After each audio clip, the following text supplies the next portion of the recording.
Starting a car rental business guide. How to start a car rental business. This video is designed to help you plan and start a car rental business. It will walk you step by step through all the essential steps of starting your own car rental business. In addition, in the description below this video, you'll find a link to a page where you can download a business plan template in MS Word format. This is a high-quality, full-blown business plan template, complete with detailed instructions, and all related spreadsheets. It will allow you to prepare a professional car rental business plan. In building your pathway to profit with a car rental business, you need to consider the following questions. What services do I provide? Where is my market? Who will buy? Who is my competition? What is my sales strategy? What merchandising methods will I use? How much money is needed to operate my firm? How will I get the work done? What management controls are needed? How can they be carried out? And many more. Now we are going to help you discover the answers to all those questions. Car rental business marketing. Successful marketing starts with you, the owner. You have to know your service and the needs of your customers. The narrative and work blocks that follow are designed to help you work out a marketing plan for your firm. The blocks are divided into 3 sections.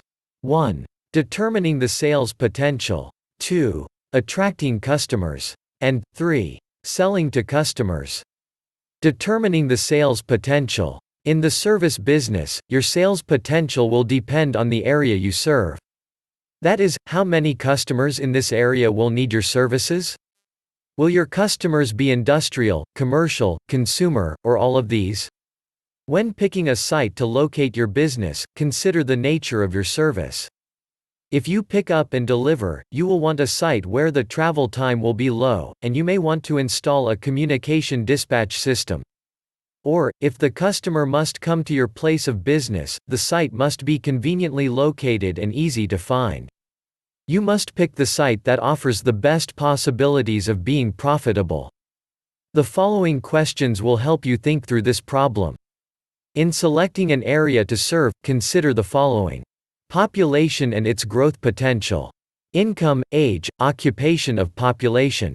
Number of competitive services in and around your proposed location. Local ordinances and zoning regulations. Type of trading area, commercial, industrial, residential, seasonal. You will want to consider the next list of questions in picking the specific site for your business.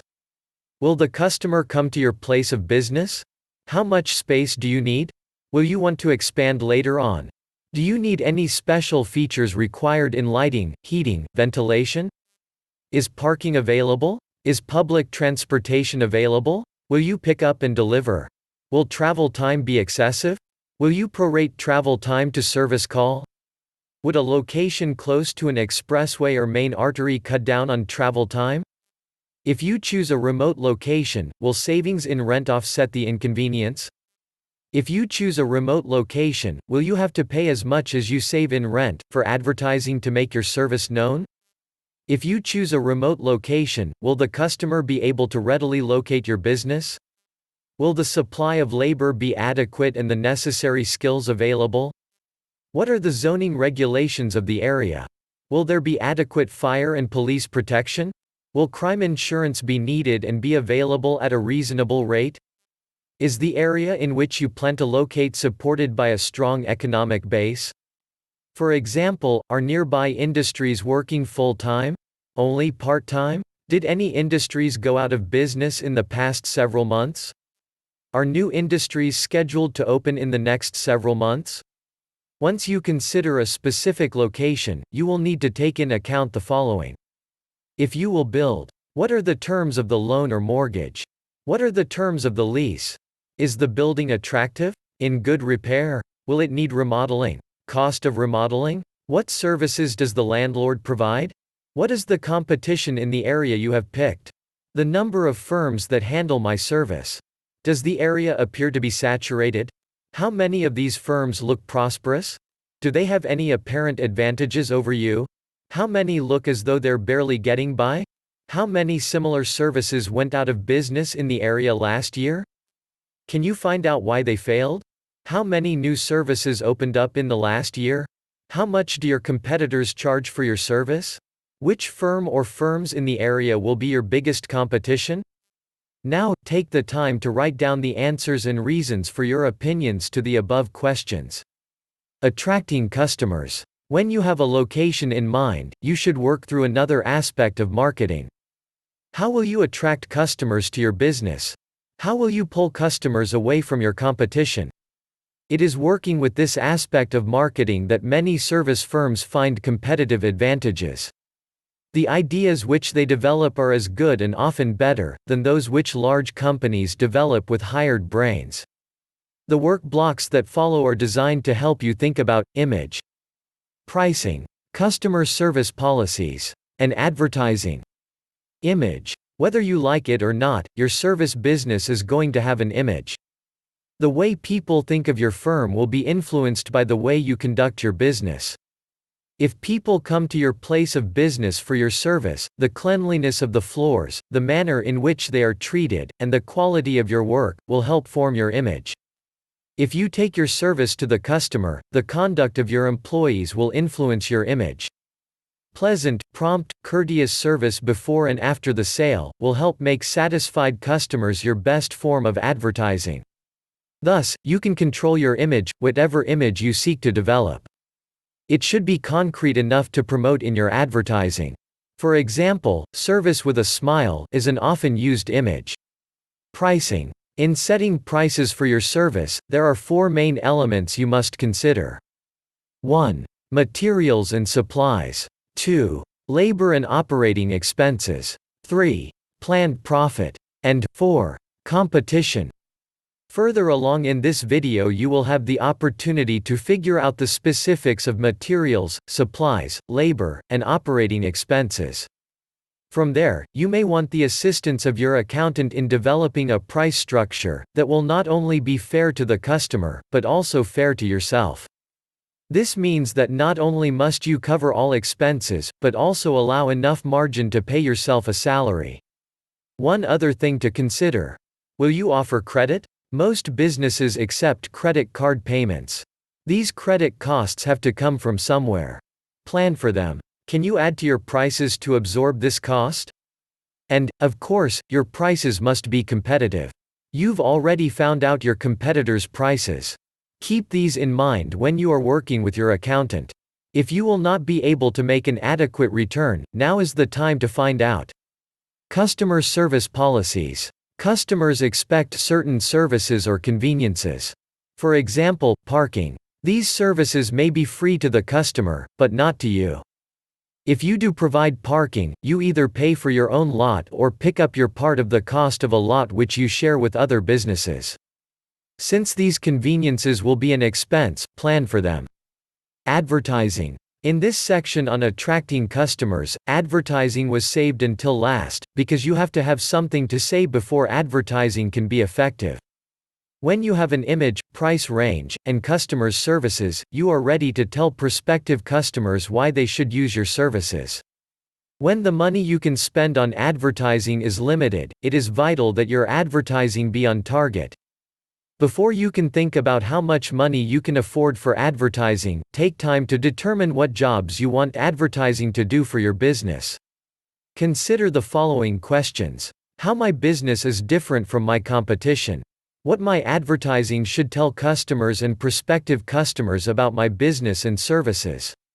When you have these facts in mind, you now need to determine who you are going to tell it to.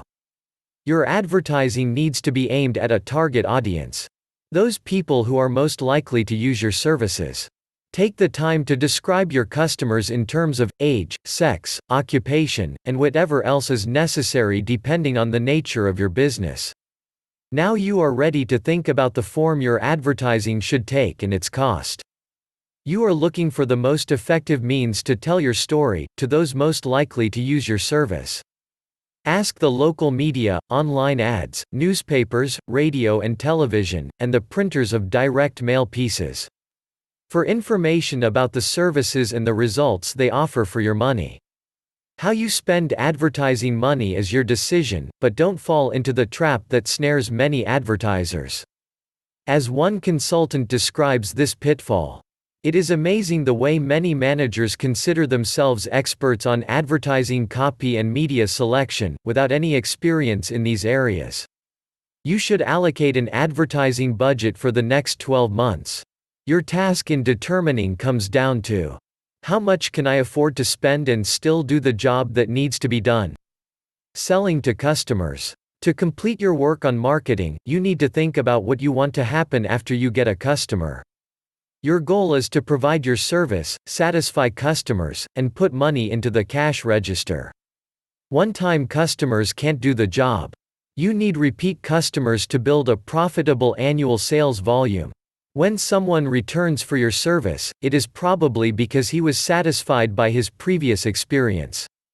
Satisfied customers are the best form of advertising.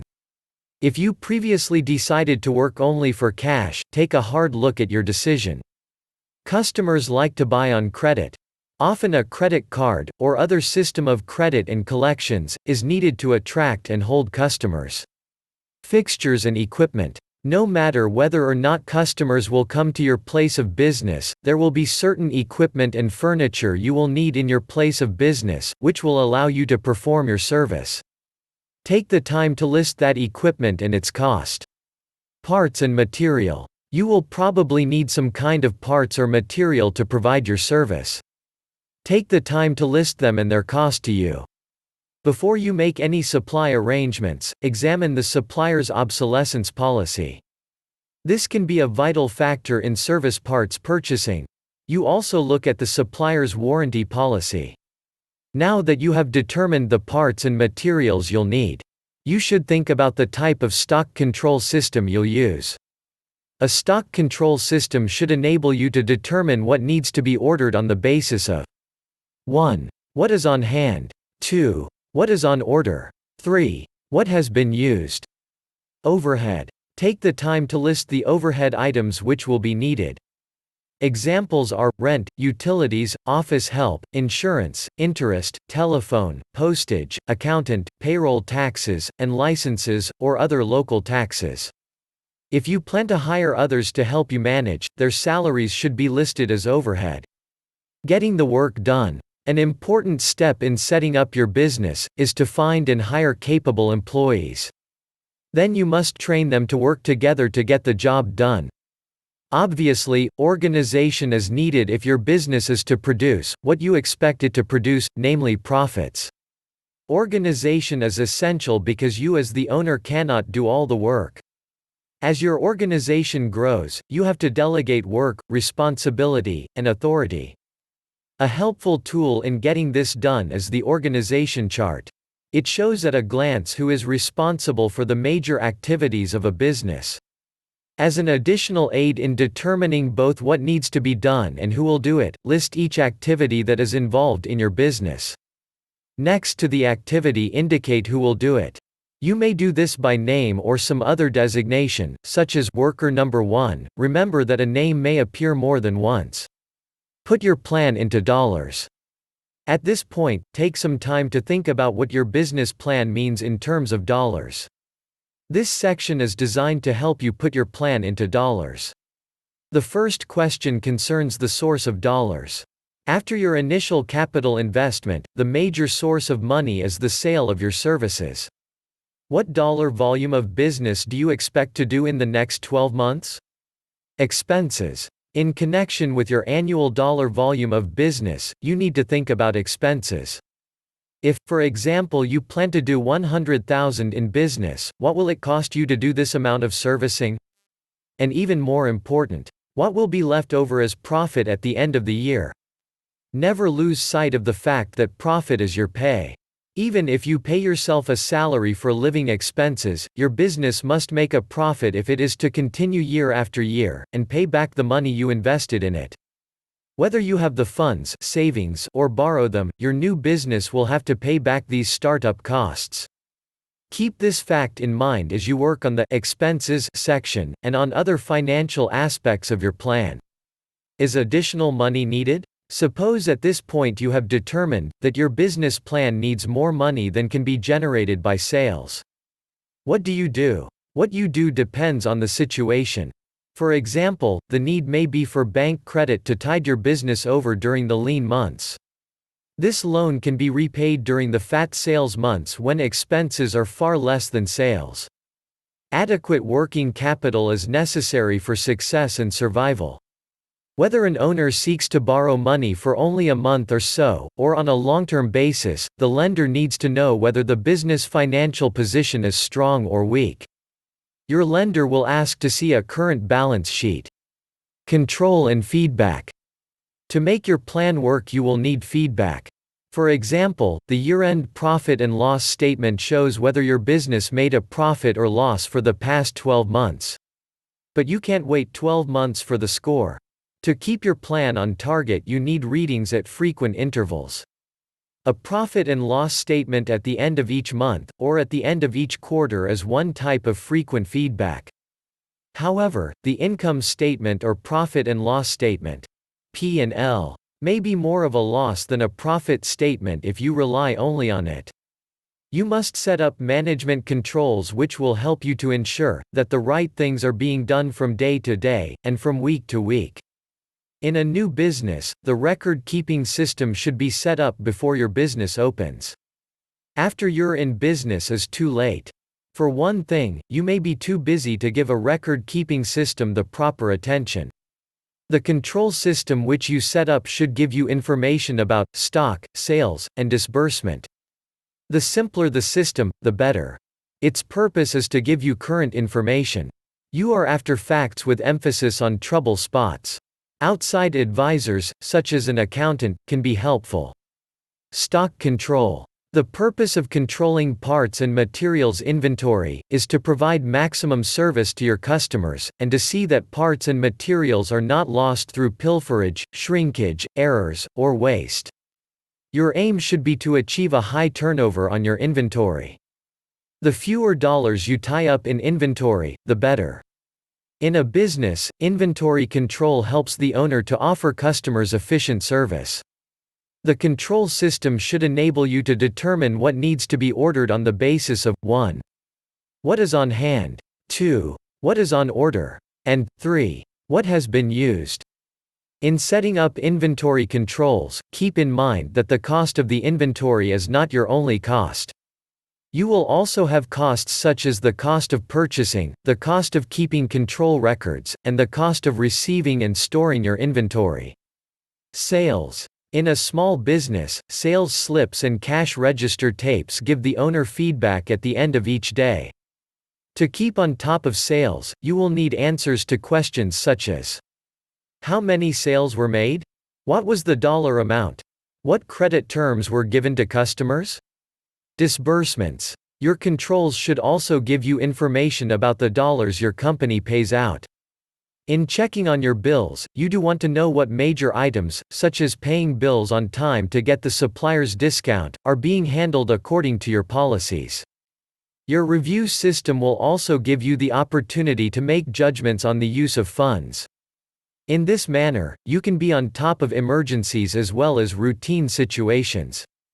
Your system should also keep you aware that tax monies, such as payroll income tax deductions, are set aside and paid out at the proper time.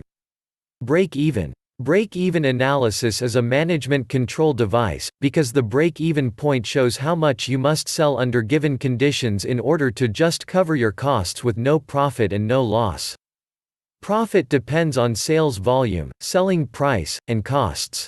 Break-even analysis helps you to estimate what a change in one or more of these factors will do to your profits. Put your plan into action. When your plan is as near on target as possible, you are ready to put it into action. Keep in mind that action is the difference between a plan and a dream. If a plan is not acted upon, it is of no more value than a pleasant dream that evaporates over the breakfast coffee.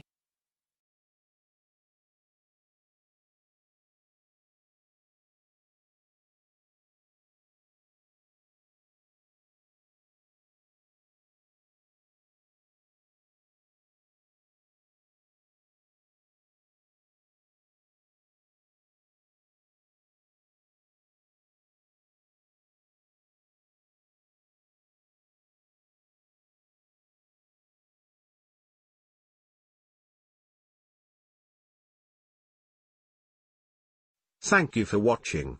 Please like this video.